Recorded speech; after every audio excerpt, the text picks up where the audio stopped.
Welcome to this SAP MM tutorial. In this video, we will explore the SAP Enterprise Structure from a materials management perspective. This structure helps businesses manage procurement, inventory, and logistics efficiently. SAP's enterprise structure is like a digital blueprint of a company inside the SAP system.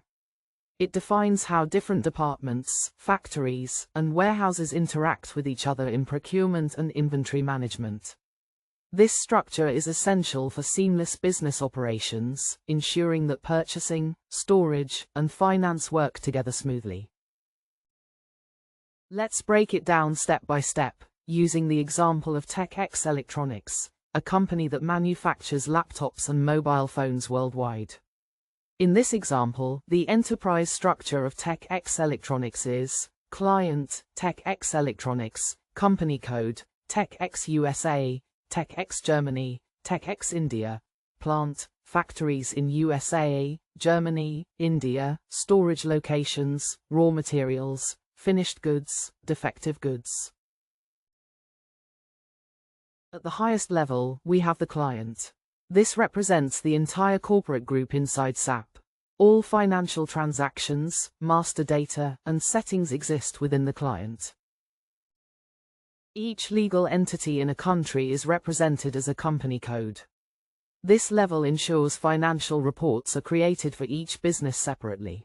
Each company code operates in its own currency and follows local tax regulations. A plant represents a physical location where goods are manufactured, stored, or distributed.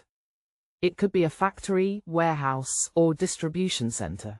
In our example, TechX Electronics has 3 manufacturing plants worldwide.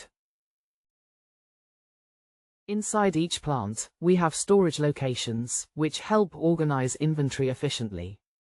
For example, screens and batteries are first stored in the raw materials section before they are used in production.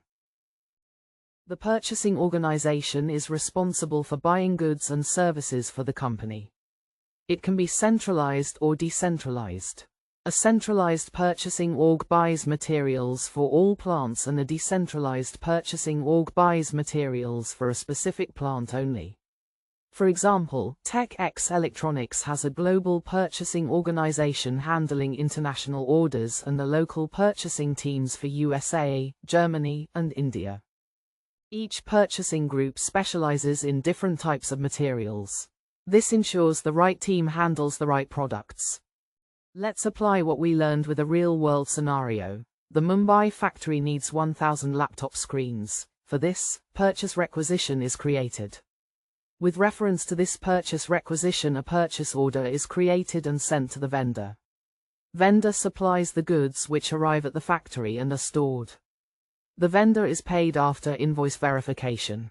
This is how SAP MM manages procurement and inventory flow.